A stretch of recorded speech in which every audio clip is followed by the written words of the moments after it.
He said the chemo made him sterile, but I found a positive pregnancy test in his gym bag.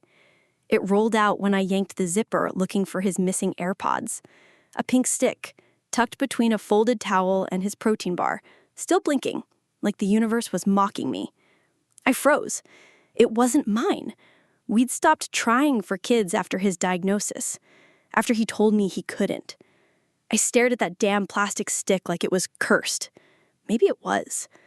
Because 24 hours earlier, a psychic I barely believed in had slipped me a sealed envelope and whispered, "Don't open it unless something breaks your reality." Well, it was broken now. Let me rewind just 2 weeks. My husband, Daniel, had dropped 20 pounds, shaved his head, and looked hollowed out in a way that tugged every maternal instinct in my soul. He said it was early-stage lymphoma. He'd shown me labs, an oncologist referral, a chemo calendar scribbled in his messy handwriting. I'd cried in his arms. I'd made soup. I'd canceled our anniversary trip to take care of him.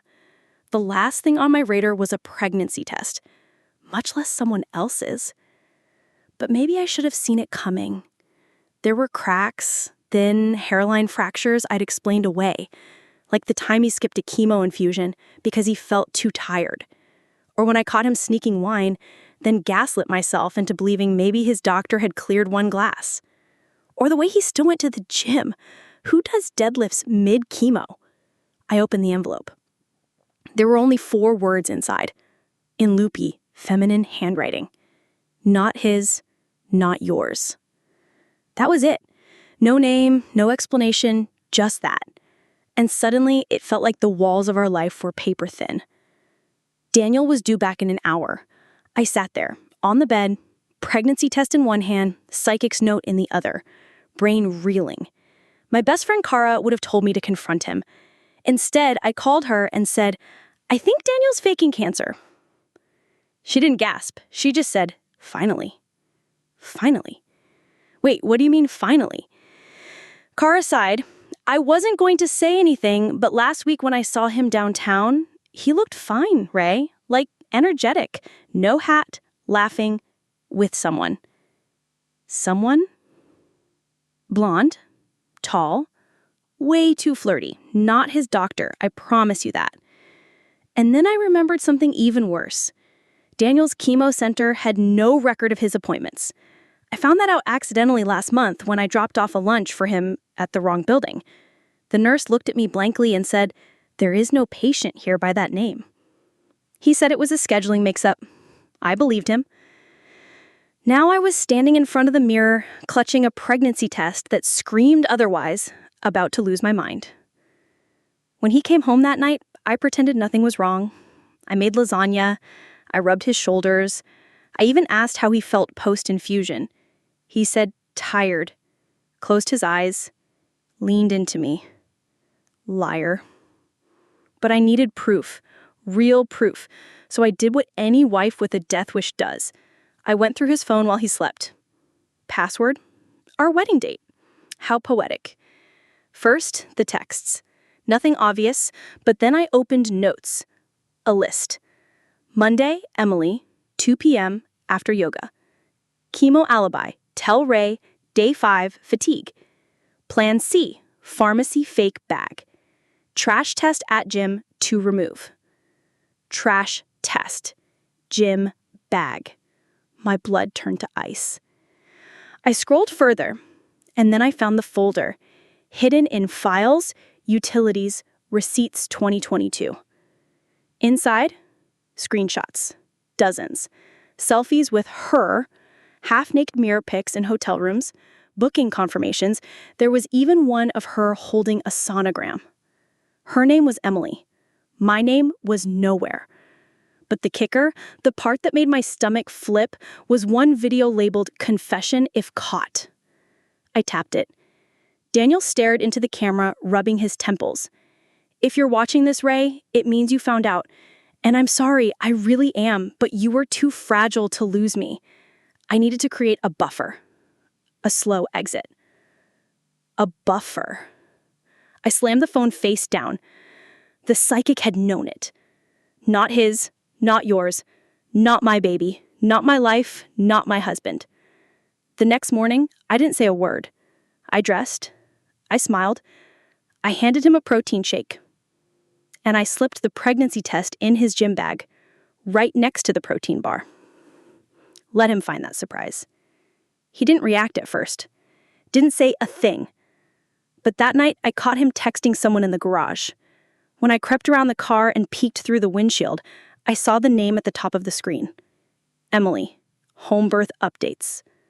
I didn't scream. I didn't cry. Instead, I called the psychic. She picked up on the first ring and said he thinks he's in control. And then she added, but he doesn't know what I sent to his mother. I hadn't spoken to Daniel's mother in over a year. Not because of a fight. She just faded out.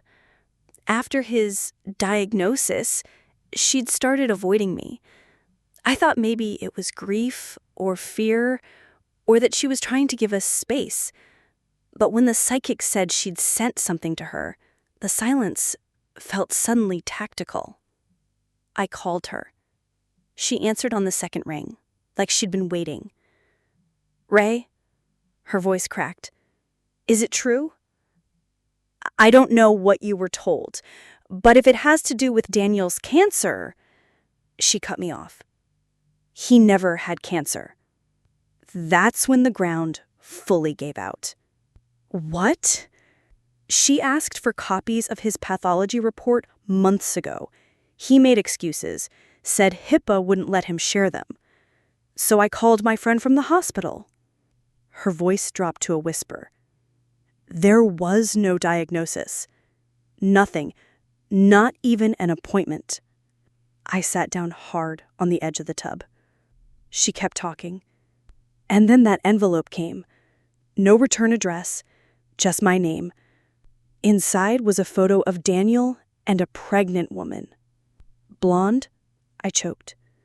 Yes, but Ray, he looked healthy, smiling, like a man on vacation, not chemo. I was shaking. Why didn't you call me? I wanted to, but I didn't want to be wrong. I didn't want to ruin what you had, in case you knew. Jesus, everyone thought I was in on it. Before I could respond, my phone buzzed. Daniel was calling me from the other room. Ray? He shouted. Can you come here for a second? My stomach flipped.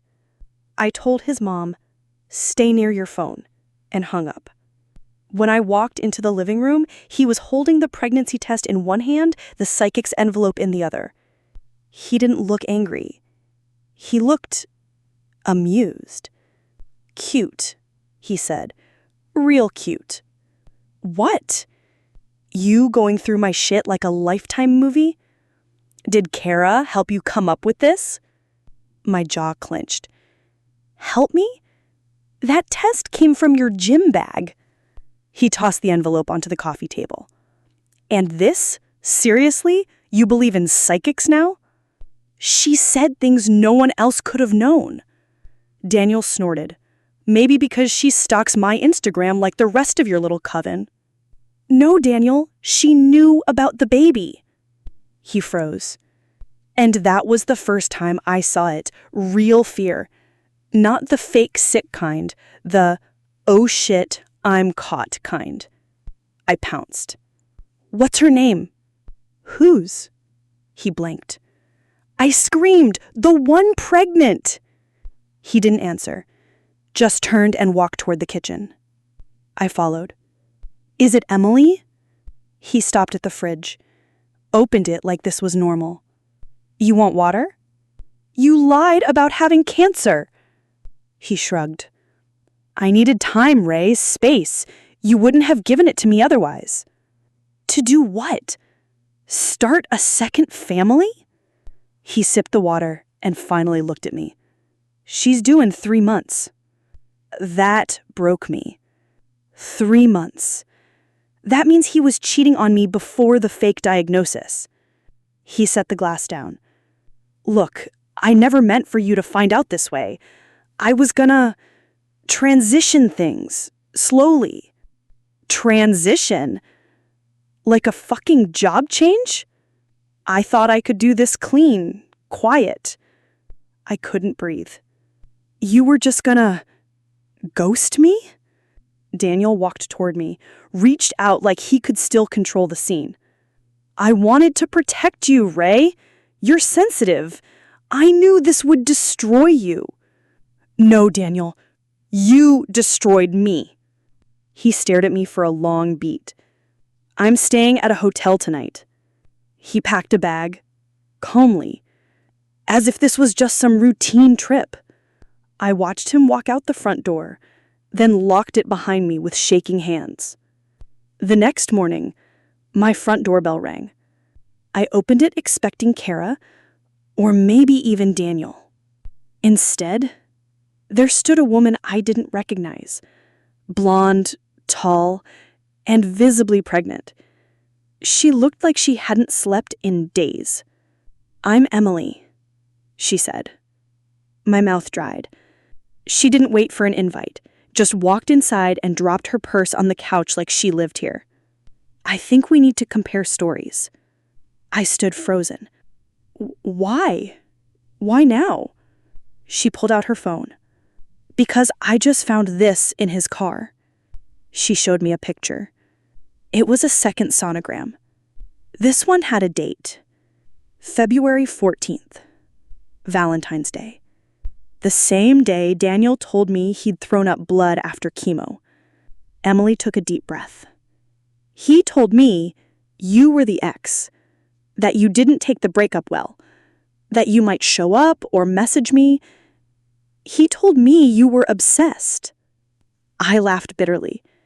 He told me you were his yoga instructor. She winced. I'm a nurse. Of course she was. That's why she had access to the fake medical props. That's how this whole show started. Emily sat down, pulled something else from her bag. A wedding invitation. My name was on it. But the groom's name wasn't Daniel. It was someone entirely else. My sister's fiancé. Emily looked up at me, pale as a ghost.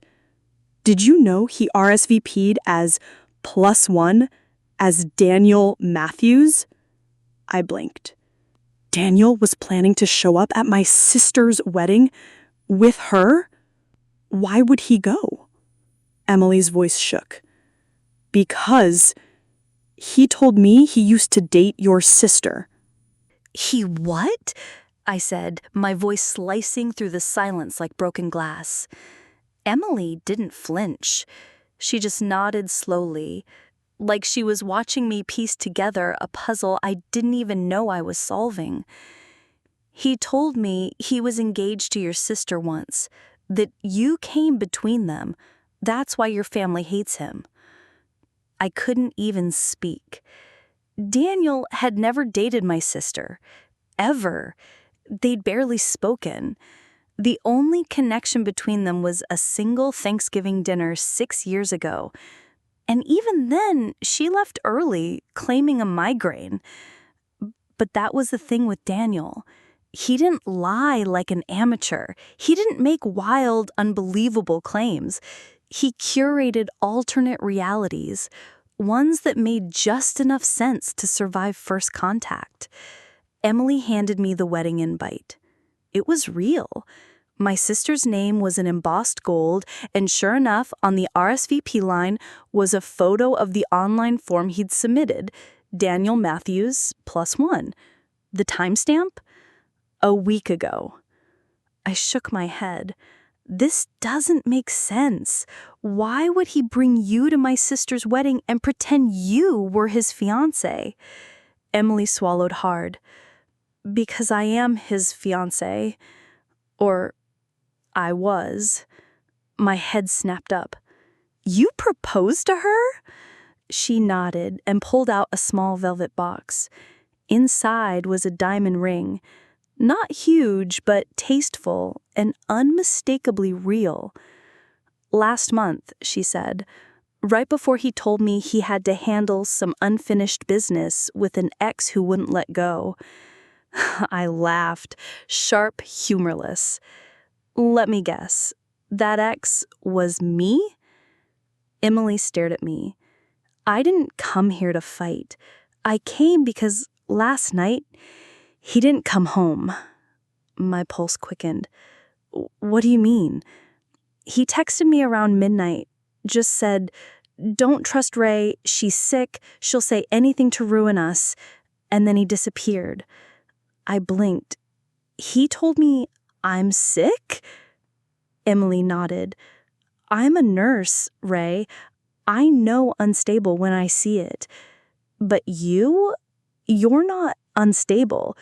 You're just cornered. I didn't want to cry in front of her, but the room spun with betrayal, disorientation, and that creeping horror that maybe I didn't know the man I'd spent 10 years loving. Emily's phone buzzed. She looked down, went pale. What? I asked. He just sent me a post, she whispered, of a new boarding pass. Where to? Sedona, Arizona. I felt my chest go cold. The psychic. Sedona was where I'd first met her during a solo retreat last year, a trip I hadn't told anyone about. Daniel had been in treatment then. He told me to go, get centered, just don't fall for some woo-woo scam artist. And now he was following her? Emily tapped the message. It expanded into a screenshot. The caption read, "Need clarity, don't wait up." I sat down. My hands were shaking again, but this time with fury. I pulled out the psychic's envelope and flipped it over. I hadn't noticed it before, but in tiny faded lettering near the seal was a name. Eden Mara. That wasn't the name she gave me at the retreat. Emily, I said slowly, I don't think she's just a psychic. What do you mean? I think she's been involved. With Daniel? No. I think she's been tracking him long before I came along. A knock at the door broke our thoughts. We both froze. I opened it, heart hammering. It was Kara. Her face was flushed, eyes wild. "She need to see this," she said, shoving her phone into my hands. I stared at the screen. It was a Facebook post, public, shared from a local Sedona spiritual center. The photo showed Daniel, smiling, arms around Eden, the psychic, both standing beneath a sign that read, "Rebirth Couples Retreat, July 10th to 14th. Today was July 11th. I nearly dropped the phone. Kara scrolled down. Read the caption. "So proud to welcome our returning soulmates, Daniel and Eden, for their third sacred union weekend. Trusting love again, trusting each other again." Third. Returning. Emily looked like she might vomit. I had this feeling of betrayal, disorientation, in my stomach, in my chest, in my heart. "He told me he didn't believe in psychics," I said numbly. "He told me you were stalking one," Emily added. Kara said what we were all thinking. What the actual fuck is happening? And then another message came in. This one was from an unknown number. It was a photo. Daniel and Eden, holding hands, wearing white robes, smiling like nothing in the world had ever gone wrong. Attached to the photo was a voice memo. I hit play. His voice, calm, measured, a little too rehearsed. "If you're listening to this, Ray, then you found the test. I'm not proud of how this happened, but Eden showed me that you were clinging to a version of me that never existed. You needed a savior, I needed freedom, so I created a story we could both survive. There was a pause. Then, Emily, if you're hearing this too, I'm sorry, but I'm not the man either of you want me to be. And Eden, she's the only one who sees me, the real me. No pity, no caretaking, just truth. The message ended. Emily's hands were balled into fists. I stared at the photo on Kara's phone. And then I noticed something I hadn't noticed before. A tiny tattoo on Eden's wrist. A date. 05.17.21. My stomach dropped. Because that was my due date. The pregnancy I'd lost. The one I told no one about. Not even Daniel. I couldn't breathe. The tattoo on Eden's wrist, 05.17.21, wasn't just a date. It was a violation. It was mine. I'd miscarried in silence, grieved in silence. Daniel hadn't even gone to the ER with me. He said he was at an oncology consult, that his cancer was more important right now. I remember lying on the paper-covered table, bleeding into a pad, wondering if the loss was my punishment for not being enough. Now Eden was wearing my grief, inked on her body, proud. Emily leaned over my shoulder. Is that a date? Yes. Do you know what it means? It's the due date of the baby I lost. Yours? Mine. And Daniel's. Silence. Thick like concrete. Kara grabbed the phone, zoomed in on Eden's tattoo. She had to have gotten that from him. No one else knew. Not even me. Unless, I whispered, she was there. Emily flinched. Like, at the hospital? I shook my head, but the thought had already rooted deep. What if Eden wasn't just some retreat guru? What if she had been watching me longer than I ever imagined? I suddenly remembered something from the hospital. The nurse who'd checked me in. Tall, blonde, unfamiliar. Kind voice, clinical smile. I was too dazed to notice much, but now it clicked. Holy shit, she was there! Emily looked nauseous. Wait, you think she inserted herself into your life? Or Daniel brought her in on purpose? Kara stared at me. Okay, right, this is no longer about cheating. This is cult-adjacent, reality-bending, lifetime docu-series level shit. I couldn't argue, because it felt like I was waking up inside someone else's psychotic love story, and I was the villain in their script. Emily was pacing now. What does she want? Like, what's the end game? Control? Narrative? Identity? Eden isn't some innocent love interest. She's building a mythology. And Daniel? He's the fucking Messiah.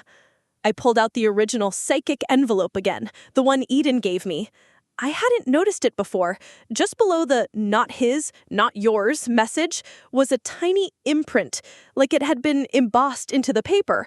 A snake devouring its tail. Emily gasped. That's her retreat logo. You've seen it? Yes. It's on her Instagram, on the brochures, even the damn bathrobes. Of course it was. Symbol of eternal return, of self-consuming truth, or in this case, self-reinforcing delusion. Kara's phone dinged again. Another post. This time, a video, freshly uploaded to the Retreat Center's page. Daniel and Eden standing in front of a crystal altar. Candles, sage, white linen flowing like they were prepping for a goddamn spiritual wedding. And then the caption. Announcing our sacred rebirth. Twin flames realigned? Marriage is just a formality now. Our souls are already one. I stared at the screen in horror. Marriage. Marriage. Emily whispered. He promised me a wedding. Next spring. I swallowed hard. He promised me a second chance at starting a family. Kara's eyes narrowed. He's conning both of you. But Eden, she's helping him on purpose. This is more than a love triangle. This is a ritual. And then my own phone lit up. Blocked number. One message. A photo.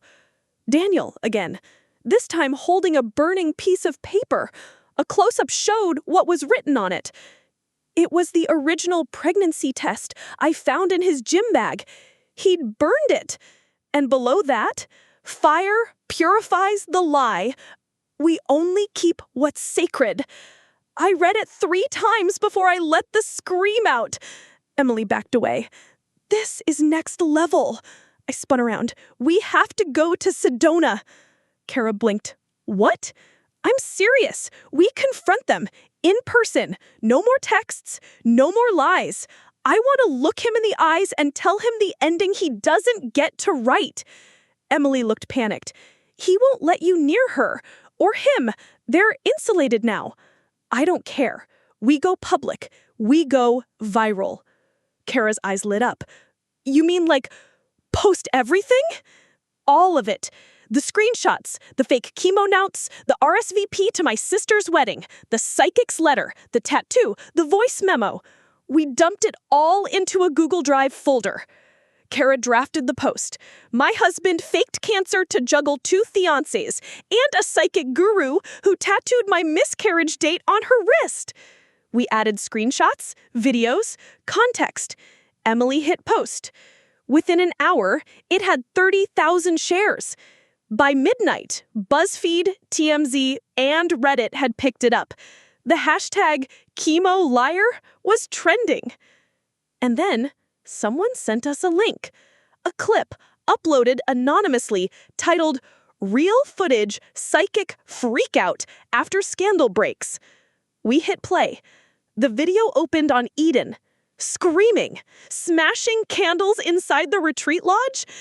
And in the background, Daniel, shirtless, crying, holding a photo of me? He was crying over my picture. Not Emily, not Eden, me. The video was grainy, shot through a window, probably by a retreat guest, but it was clear enough. Daniel sat on the floor like a broken child, holding a crumpled photo of us from our honeymoon in Tulum. I remembered the exact moment it was taken. I had sunscreen on my nose, and he was pretending to steal my sunglasses while I laughed like an idiot in love. Now he looked wrecked. Eden paced in the background, barefoot and wild-eyed, chanting something under her breath while burning sage in frantic circles.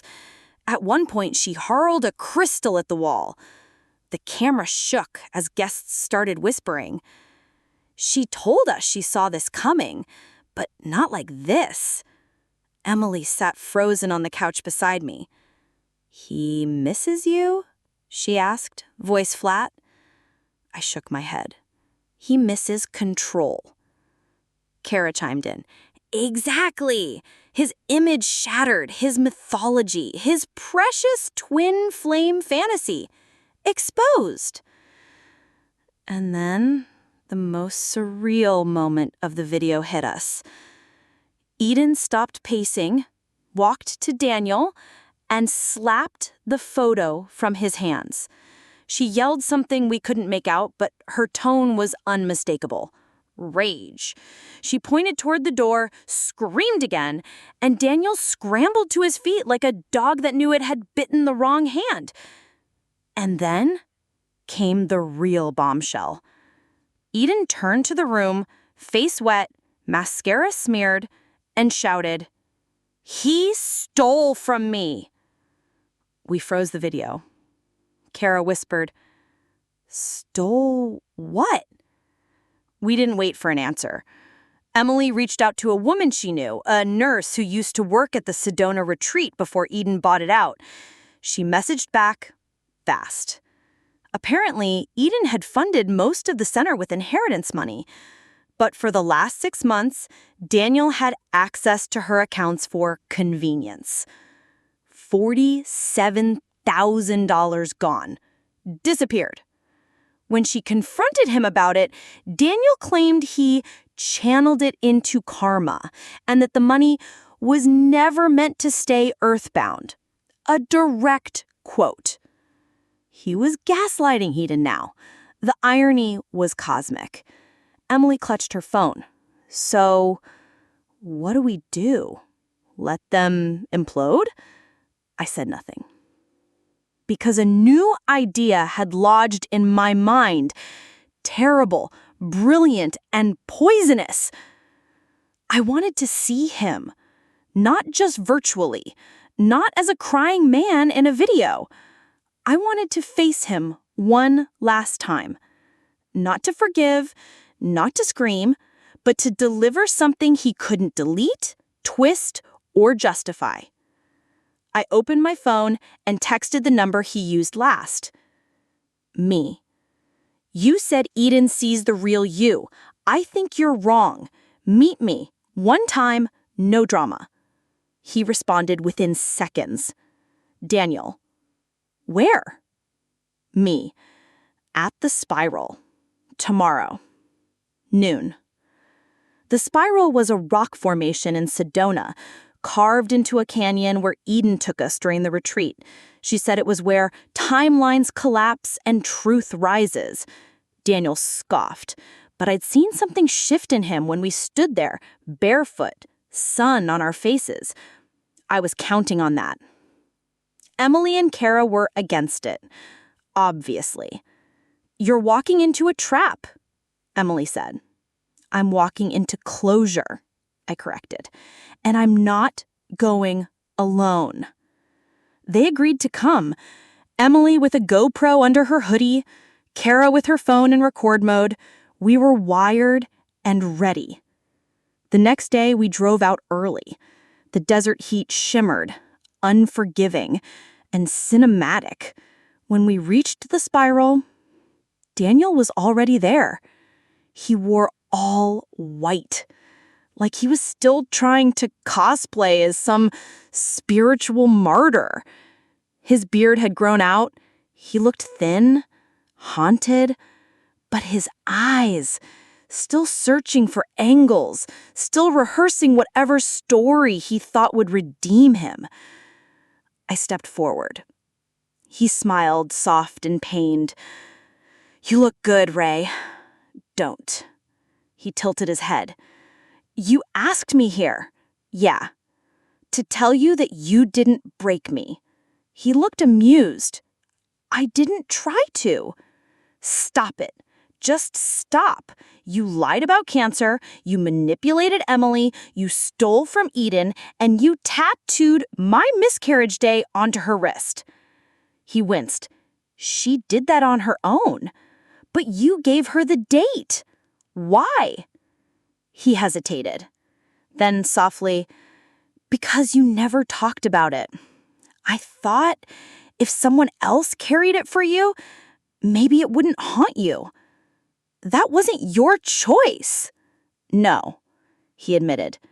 But I wanted to mark it. I couldn't mark it with you. I stared at him for a long beat. He wasn't lying. Not entirely. But that didn't make it better. It made it worse. Because it meant he thought he was doing something profound, something spiritual, when really, he was just possessing my pain.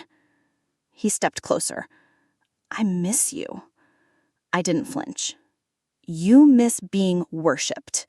He blinked. I pulled out the printed RSVP to my sister's wedding. You were going to show up. With Emily. After all this? He looked away.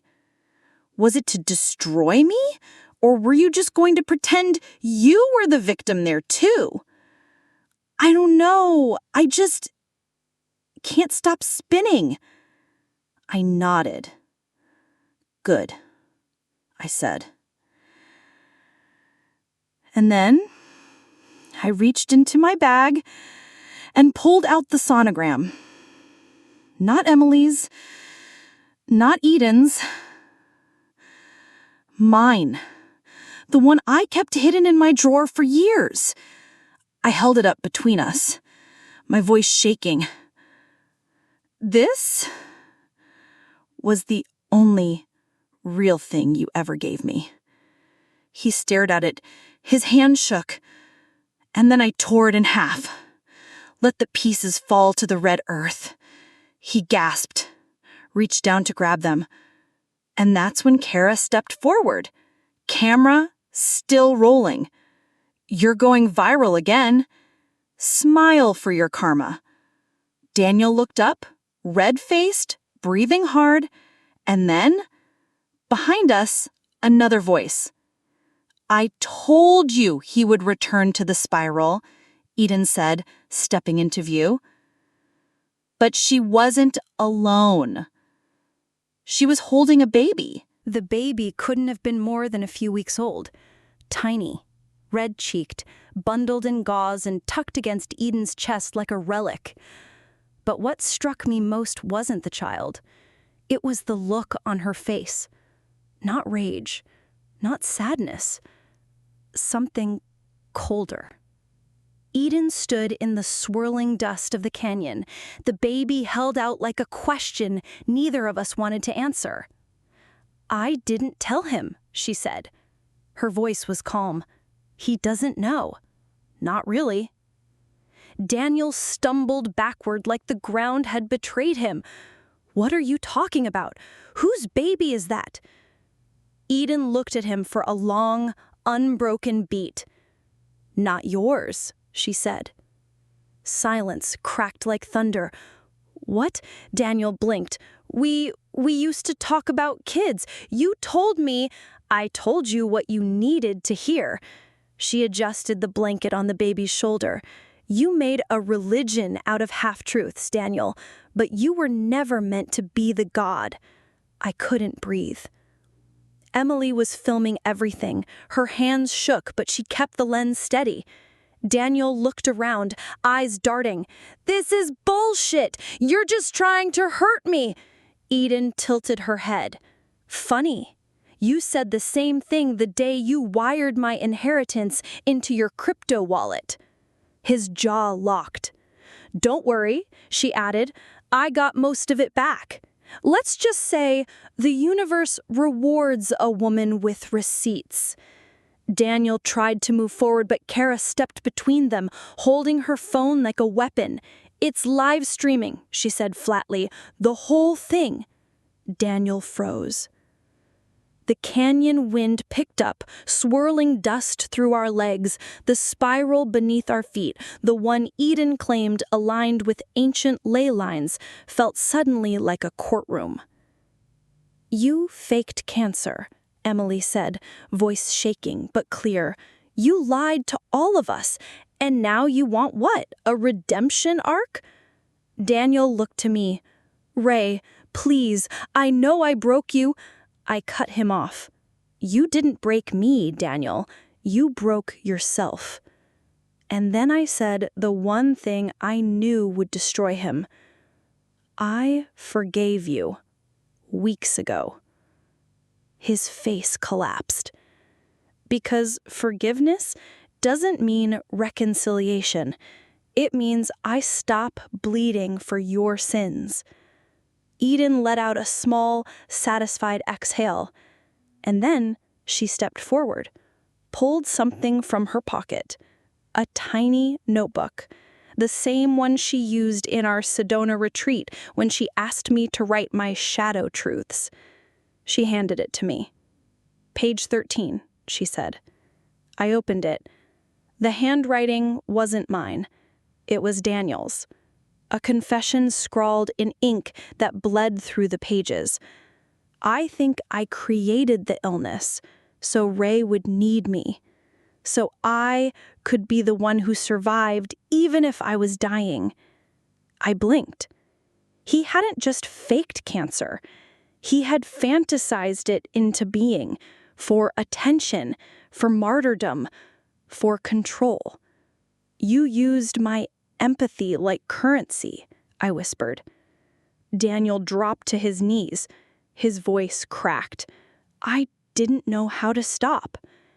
Eden stepped beside me. "Empaths are just addicts," she said quietly. "But the ones who love narcissists, they're worse. They think their pain will save someone." She wasn't wrong. Carol whispered, "Do we call the cops now?" But Eden shook her head. "He's not worth prison. He's worth irrelevance." She turned and began walking away, baby on her chest, son at her back. Emily followed, but I lingered. Daniel looked up at me, dirt on his face, eyes empty. For once, he wasn't performing. "Do you ever dream about us?" he asked softly. I didn't hesitate. "No." And then I left him there, in the spiral, among the dust and bones of his own collapsing lies. We drove back in silence. Not triumphant, not sad, just done. But that night, as I packed the last of his things in storage donuts, my phone buzzed. A message from an unknown number.